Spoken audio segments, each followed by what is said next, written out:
వాళ్ళు వచ్చేసి టమాటా మెంతం కూర కర్రీ చూపిస్తాను. దానికి కావాల్సిన ఇంగ్రీడియంట్స్ ఆనియన్, పచ్చిమిర్చి, టమాటా 1 కేజీ తీసుకున్నాను.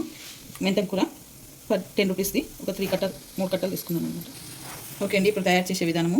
ఒక 3 స్పూన్ల ఆయిల్ పోసుకోవాలి అండి. ఆయిల్ వీటెక్కింది. ఇప్పుడు ఆనియన్, పచ్చిమిర్చి వేసేస్తున్నాను. కొంచెం బ్రౌన్ కావాలి. కలుపుకొని మూత పెట్టేయాలి. ఓకే అండి, ఇప్పుడు సగం చెంచా పసుపు వేసుకోవాలి. 1 చెంచా అల్లం వెల్లుల్లి పేస్ట్ వేసుకోవాలి. 2 చెంచాలు ఉప్పు వేసుకోవాలి. కొంచెం బాగా కలుపుకోవాలి. కొంచెం ఇది మగ్గాలి నూనెలో. ఇప్పుడు ఇవి బ్రౌన్ అయినాయి. ఓకే అండి, ఇప్పుడు ఇవి బ్రౌన్ అయినాయి. దీంట్లో మెంతాకు కూర వేసుకోవాలి. 2 సార్లు మంచిగా కడిగి 3 సార్లు కడిగిన మంచిగా మెంతాకు కూర వేసుకోవాలి. మెంతాకు కూర కలుపుకోవాలి. 2 నిమిషాలు మెంతాకు కూర వేగినాక టమాటా వేసేసుకోవాలి. ఓకే అండి, ఇది వేగింది. ఇప్పుడు టమాటా వేసేసుకుంటున్నాను.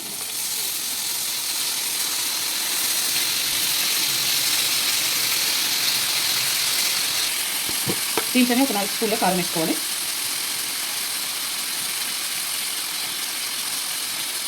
కలుపుకోవాలండి. కలుపుకొని మూత పెట్టుకోవాలి. ఇది దగ్గరికి అయ్యేదాకా మధ్య మధ్యలో కలుపుకుంటూ ఉండాలి.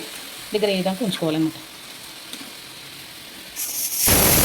ఓకే అండి, ఇప్పుడు టమాటా రెడీ అయిపోయింది. దీంట్లో కొత్తిమీర వేసుకుంటున్నాను.